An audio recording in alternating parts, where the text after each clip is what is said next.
I don't know if I'm gonna post this, but I'm reading this book I got from the library called Wait and See, and I was just thinking about when you take your hopes and your dreams, something you really, really want bad, and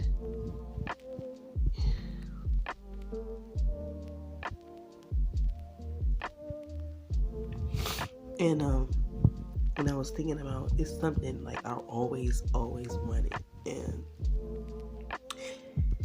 I still hope for it, but I don't know if it'll ever happen. I don't know if I'll ever get this thing, and I think about the desires of our heart and how the reality of life is that you're not gonna get everything that you hope for. And you gotta learn how to be okay with that. A lot of times, and this is like, maybe God is leading me to talk about this, but have you ever been disappointed in God? Like, you let me down. You let me down. I trusted you. I thought you told me this thing, and it didn't go. Like, why would you do that to me? I have felt like that. I have gone down a rabbit hole, and I thought God was giving me signs about stuff, and I'm like, this is exactly this. I'm right on track, and it felt like it was like a wild goose chase. I was thinking about all of the things that happen to you guys that are like really sad, and there is no answer. Why are some women not able to bear children even though they want them so bad? Why would God let somebody get married and then let their husband get cancer and die 2 years later? Why would God let a 16-year-old lose a parent early in life? It's stuff like that. That's the stuff that the church likes to gloss over and say, oh, God is still great. We don't question God. But we do question God, y'all. We do. There's been times where I have ignored God for years because I was like, I don't trust you. You cannot be trusted. You don't. You tell people stuff. You give people signs and stuff. You let people be confused. Like, I gave God the business before, or I thought I was. And I'm like, you can't be trusted. You can't be trusted. You don't. You do stuff to tease people. Like, I was mad. And I just realized that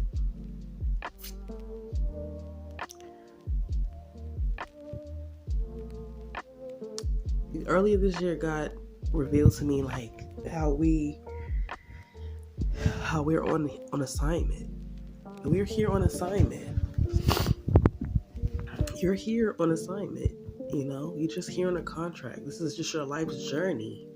Everything that you want don't mean that was in the contract. Excuse me. You're here to serve a particular purpose for a particular amount of years, and then you out of here. And yeah, on this dimension, on this plane of existence, yes, we are. I feel God right now. I feel the Holy Spirit right now. Because we're on this plane of existence, right? And we are just passing through. We're not really here. We're here, but we are passing through. The Bible talks about how life is but a vapor. It's a moment. My mom, the way she used to explain it, what she would say, you see this spot right here? When we was little girls, she used to do this. I love my mom so much. When we was little, my mom is so wise. Was such a wise woman. She said, You see this little spot right here? Y'all see this little spot? She said, this is your life. This is your, maybe God bless you with 96 years of life. And all the rest of this is eternity. Your life was but a vapor. You know, and I'm going to be honest with y'all. I got to tell y'all the truth. This is the journey of my life. And I feel like I asked God, like, why am I starting a YouTube channel? At first I was like, I'm going to do beauty stuff. Y'all, this is a testimony of my life. God be taking me on some adventures. I can't wait to tell y'all more about my life up to this point and all of the miraculous things that have happened for me. That's why, like, God don't care about your emotions. You know what I'm saying? If you want to tell him that you're mad at him, tell him. Right now I'm going through something and I'm like, God, I feel like you're giving me signs, but then it's sometimes when you're quiet and I'm like, what's going on? Now, I've known God to be faithful to me, but I also realized that now that I'm older, I think a lot of times we be trying to hold on to our pride and we try to hold on to our stuff because it's a symbol of status. You know what I'm saying? And sometimes we need to refocus and realize that life is about people, it's about relationships. And up until this year, y'all, I didn't really have much value for myself. I didn't think I was really worth anything.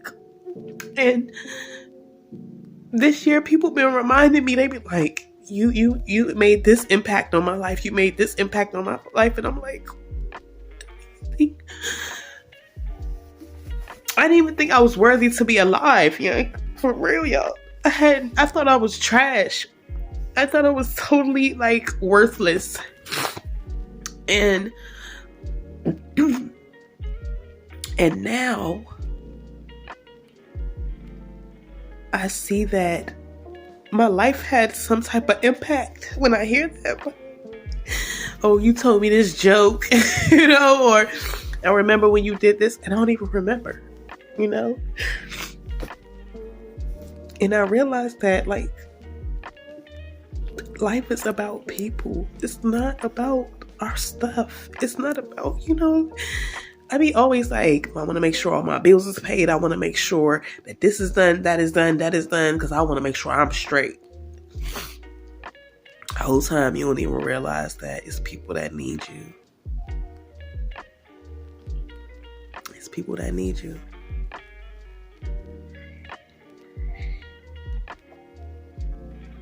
And if that is my life work, that's beautiful. If that's my life work, I just want to be, it's so weird because I've been through what I'm going through before. And this time it feels so different. I'm just like, God, I just want my life to have meaning. I don't care if it has to fall completely apart and then come back together again. I don't even care. I just want to remain at peace in my mind, because when you don't have no peace in your mind,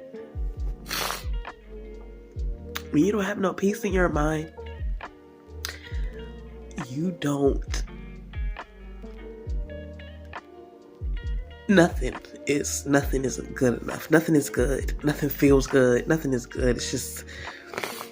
It's numbness, you know? I feel like that's what a lot of people want money. They don't have peace and they numb, you know? So nothing feels great, you know? But I feel so good inside. But more than anything, I want my life to have impact. I want to help people. I want to make a difference in people's lives, you know? That's the most important thing. And I'm so grateful for the people that I've met in my life. They have made such a difference in my life. And even Robert, I miss Robert. I gotta call Robert and see how Robert is doing. I miss her. You know, last year I had to withdraw myself from a lot of people. God just pulled me away from a lot of people. I just was angry, jealous. I was just a mess.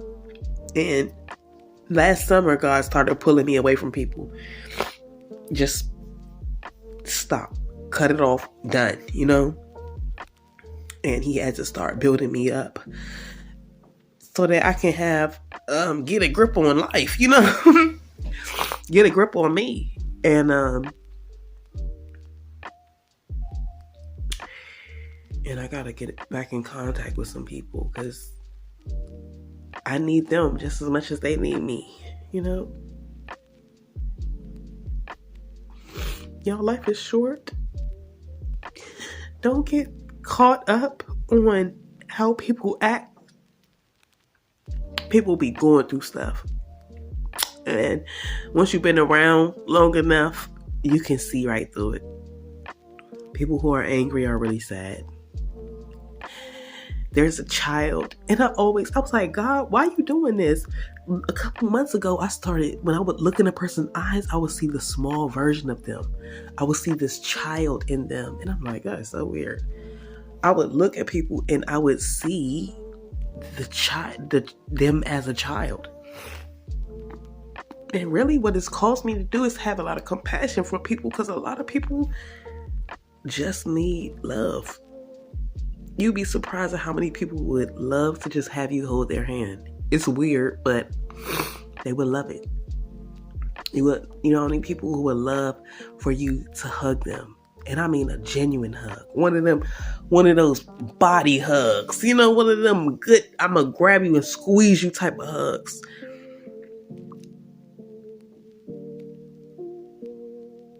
Girl, it's getting better. My face healing up so beautifully. I'm so happy. Y'all, I had these things. They're like light spots now, but they used to sit up on my face. Lesions, they used to sit up on my face. Psoriasis is something. But, yeah, that's all I wanted to say, guys. Just be real with God and realize when your ego is in the way. Realize when maybe your sense of needing to prove something to somebody is in the way. If I lose everything today, as long as I got my family, that's all I care about. If I lost any of my family members today, it would be over. I would rather lose all of my stuff than lose a family member, and I've been away from my family for some years now, and time is passing by, I'm thinking about the new year, I'm thinking about 2023, and I'm like, I love it, Florida, I love it here. The weather, the food, the vibes is just so good, but I miss my family, and my nephew is growing up. My nephew is 8 now. Once they get past that age, they don't want to hang out with you. All you want to do is hang out with me. I want to hang out with him.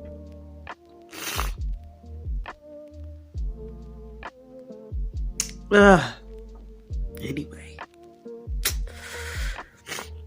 I said I would never come on here crying. Ever. You understand me? But I feel like my YouTube channel is becoming like my diary. I just want y'all to be in on this part of my life. And I feel like God giving me the green light to let y'all in. So y'all can see. First of all, I want to show y'all the life of a real Christian. Because for some reason, people have this idea in their head like Christians are like some type of robot or something. No, we've just decided that a higher standard of living is what we have to adhere to, and we're going to strive toward it. We ain't going to always reach it. We ain't going to always be perfect. But we understand that we serve a perfect God, and under his guidance, we can strive to be better people. So don't treat Christians like don't treat Christians like they're supposed to be perfect. And don't bash Christians for what the Bible say, because we didn't write it. We just follow it. I love y'all. Call your mama if you haven't. Call your daddy. Tell him you love him. Text your brother or your sister. Tell him you love him. Check on them. People need you to check on them. Because we live in a fake ass world, y'all. We live in a fake world where people expect you to be extremely fake. They expect you to be fake. They expect you to be perfect all the time. People have no empathy anymore. They won't even, you start crying, they gonna walk away from you. What? Let me tell anybody, all you Gen Zs, listen to me now. If somebody start crying, and show some type of care. Even if it's a pat on the back. If they say don't touch me, that's fine. At least you did something. But don't. I don't know what to do. I'm awkward. I don't, she's crying. I don't know what to do. That's selfish of you. Don't be selfish. Don't be selfish. Sometimes people got to learn. You have to learn some tact. Okay? That's how you get cussed out. When somebody is crying, if your mother never taught you, if somebody is crying, show some type of comfort. Grab a knee, grab a back. You all right? Or if you don't know them, go grab some tissue and hand it to them. Just slightly hand it to them. It shows that you care. Okay? It shows that you care. And that is something that this generation is missing. They are so self-absorbed and they are so stuck in their own victimhood. We are so absorbed in our own victimhood. Oh, they want to kill me because I'm black. Oh, they want to take away my rights because I'm gay. Oh, they want to erase my identity because I'm trans. Cut it out. It's people out here going through real stuff. And we need to stop being selfish and worrying about our own causes. We need to reach our hand out to our fellow man. People are dying out here. And guess what? At the end of the day, when somebody lose their mama, they're not worried about you being trans. Okay? When somebody get divorced or they find out that their partner has terminal illness, they're not worried about you being black. Okay? Put all your victimhood to the side. That's what the world wants you to be. They want you to be distracted. So that you don't even care about your fellow man that's dying over here. Y'all over here fighting for people's rights and don't even have empathy for your fellow man. Put your phones down. Okay? I'm not gonna start ranting. I ain't gonna do it. I usually do. Get on top of my soapbox, but I ain't gonna do it tonight. I just wanted to say that. I love y'all. And I'm out. Bye.